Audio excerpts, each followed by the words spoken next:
Nós precisamos ler a genealogia de Jesus com muita atenção.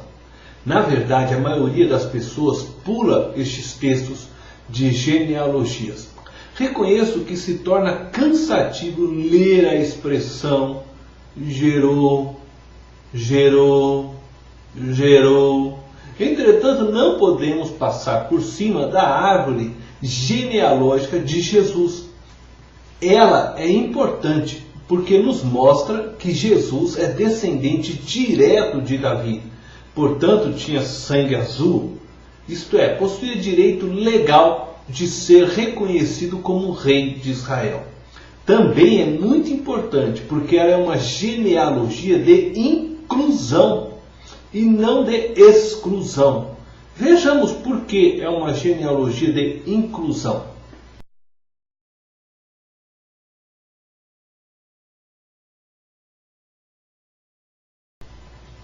Primeiro, porque valoriza as mulheres. Mateus 1, verso 3, 5, 6, 16, cita algumas mulheres. 5 mulheres são mencionadas nessa árvore genealógica. A menção dos nomes dessas 5 mulheres não estão aí por acaso. Foi providência do Espírito Santo de Deus. Não era costume dos judeus incluir as mulheres em suas árvores genealógicas. Entretanto, Deus as incluiu em sua lista.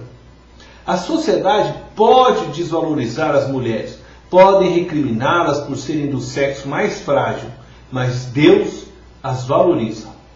O ministério de Jesus foi sustentado por mulheres, conforme lemos em Lucas, capítulo 8, do verso 1 ao 3.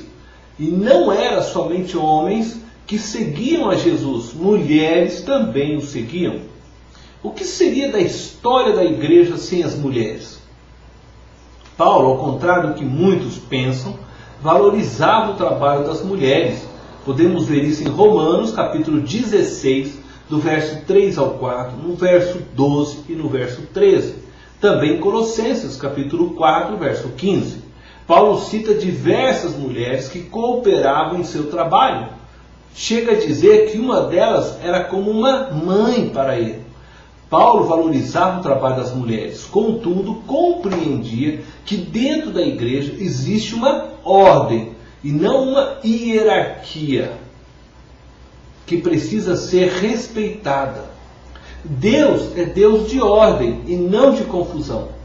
O homem é a cabeça, mas isso não significa que a mulher é menor do que o homem ou que Deus usa somente homens. Significa que as mulheres devem cooperar juntamente com os homens para o ministério, respeitando-os. Significa que os homens devem ter humildade suficiente para ouvir as mulheres, respeitando-as. As mulheres casadas eram submissas a seus maridos. As não casadas eram submissas a seus pais.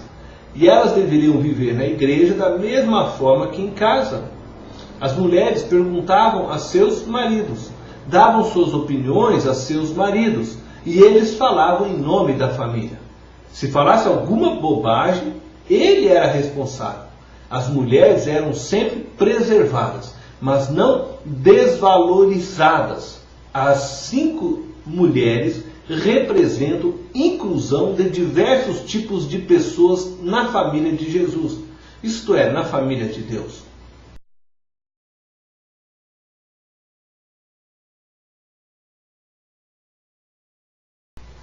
O segundo ponto que eu quero abordar através desta genealogia é que cada mulher que aparece na genealogia de Jesus representa a valorização de um tipo de pessoa.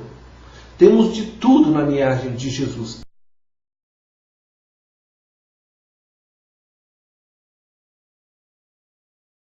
Tamar. Gênesis 38, do verso 13 ao 18, conta a história desta mulher. Nora de Judá. Coabita com seu sogro. Uma mulher astuta que na busca de sua herança usa de meios escusos. Será que não somos algumas vezes como Tamar? Muitas vezes, para conseguirmos vender nossos produtos, alcançarmos nossos sonhos, realizarmos nossas vontades, não usamos de meios escusos? Será que não usamos da mentira, da malandragem, da meia-verdade? Alguns vão até mais longe, né? Roubam e até matam se for necessário. Tamar foi uma mulher articulosa, armou a cama para Judá pecar e dessa forma ser favorecida com sua herança. Tamar, na busca de seus interesses, não mediu esforços. Como dizem por aí, os fins justificam os meios. Quando você vai vender seu carro, você mente para vendê-lo? Quando você deseja algo de sua mãe ou de seu pai, você distorce a realidade para convencê-los? Os fins não podem justificar os meios. Jacó foi um exemplo de trapaceiro e pagou caro por suas trapaças. Alcançou a bênção de seu pai de forma fraudulenta. Jacó mudou de vida, procurou seu irmão, pediu perdão e recebeu de Deus um novo nome, Israel. Tamar, com certeza, se arrependeu e foi lembrada por Deus.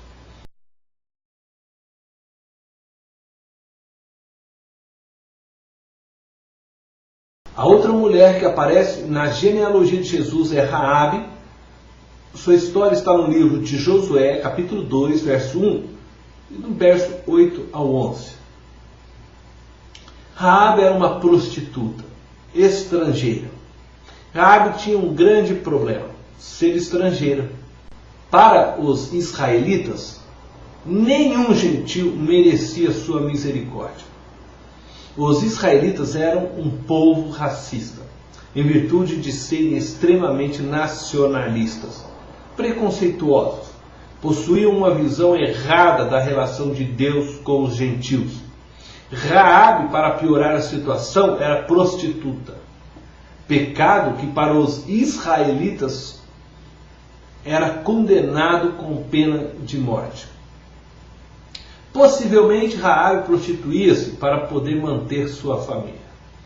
Ao incluir Raabe em sua árvore genealógica, Jesus mostra para eles que não é preconceituoso, que não despreza a ninguém por causa de sua condição racial ou social.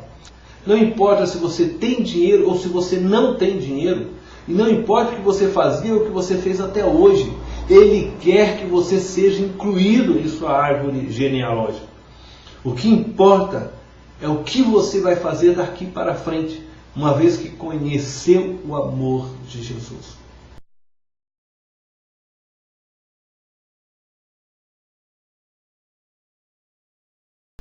A terceira mulher que encontramos na árvore genealógica de Jesus é Ruth. Sua história está registrada no livro de Ruth. Ruth era uma mulher valiosa, mas era moabita, estrangeira. Esta era uma joia de mulher. Entretanto, era estrangeira e, pior que isso, filho de Moabe. A descendência de Moabe era uma descendência maldita, conforme você pode ler em Gênesis, capítulo 19, do verso 29 ao 37. Moabe nasce de um relacionamento não agradável a Deus. Entretanto, Deus não desprezou Ruth simplesmente porque ela era moabita. Nem Ruth era má simplesmente porque era moabita. Aqui aprendemos que não podemos desprezar a ninguém por causa de sua origem. Muitas pessoas desprezam outras simplesmente porque o pai ou a mãe não prestavam. Deus não te despreza porque seus pais não prestavam. Não importa se você é filho de prostituta, de macumbeiro, de ladrão, de bêbado, de idólatra. Deus te ama e quer ter uma relação profunda com você. Deus não te julga pelos teus pais, Deus te julga pelas suas obras. Busque ao Senhor e você o achará. Não importa seu passado, sua linhagem, apenas busque e você o achará.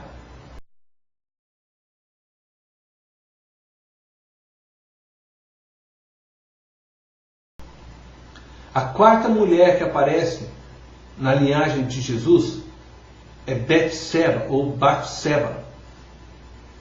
Sua história está em 2 Samuel, capítulo 11, verso 2 ao 4, esta era uma judia, entretanto adúltera, pecadora. Betseba representa todos os filhos de Deus, assim como Davi, que pecaram, se desviaram da vontade de Deus. Betseba é a demonstração de que Deus está sempre pronto a dar uma oportunidade de arrependimento aos seus filhos que fracassam na caminhada da vida. Deus não desiste de nós, porque adulteramos ou porque nos tornamos homicida. Deus está sempre pronto a nos dar uma nova chance. Deus não fica nos acusando. Nosso Deus é rico em misericórdia. Ele nos acolhe e nos coloca novamente em lugar de honra. Na verdade, Deus exige daqueles que erraram, daqueles que entristeceram o Espírito Santo, arrependimento, uma mudança de atitude. Ele quer saber se estamos prontos para voltarmos a andar com Ele novamente, para reiniciarmos a caminhada da fé ao seu lado, se estamos dispostos a ser fiéis a Ele.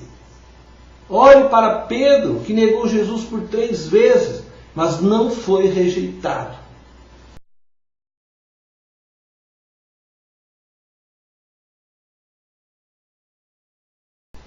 O quinto nome que aparece nessa linhagem é Maria. A história de Maria está em Mateus, capítulo 1, verso 18 ao 25. Maria era uma mulher judia. Diferentemente de Betseba, essa era pura, ingênua, santa. Representa aqueles filhos fiéis, valorosos, que têm se mantido firmes na fé, longe do pecado. Maria era um exemplo para muitos em seus dias. Que susto foi para Maria a visita do anjo e seu recado de que ela daria à luz um menino. Perguntou ela, assustada, como será isso, pois não tenho relação com homem algum? Maria, ao entender a forma como Deus faria com que Jesus fosse gerado em seu ventre, diz: aqui está a serva do Senhor, que se cumpra em mim, conforme a tua palavra. Podemos ler isso em Lucas capítulo 1, verso 38. Maria reconheceu que era serva de Deus, reconheceu que o filho que teria não era um filho comum, não era um filho gerado de forma natural. Maria foi uma mulher sempre firme na palavra de Deus. Muitos que estão na igreja, que nascem em berços evangélicos, filhos de crentes, pensam que Deus não os ama. Muitos desses cristãos que sempre andaram na palavra de Deus se sentem como o irmão do filho pródigo, o mais velho, em Lucas 15. Ouvem testemunho de pessoas que sempre viveram longe de Deus e de como Deus os recebeu e ficam pensando: por que Deus não faz isso comigo? Por que eu não sinto o abraço de Deus? Por que eu não tenho experiências como essa? A resposta é simples.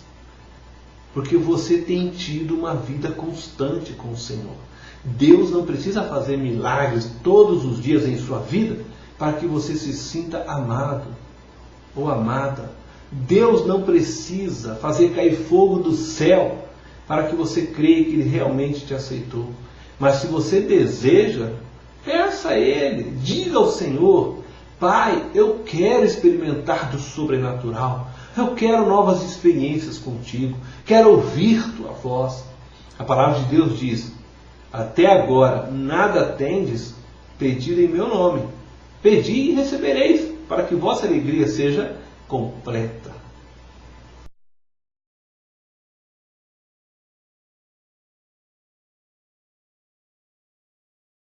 Nosso Deus não exclui a ninguém. Pelo contrário, seus braços amorosos estão abertos a todas as pessoas.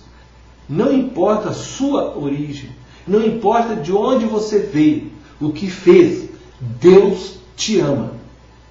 Deus te abençoe.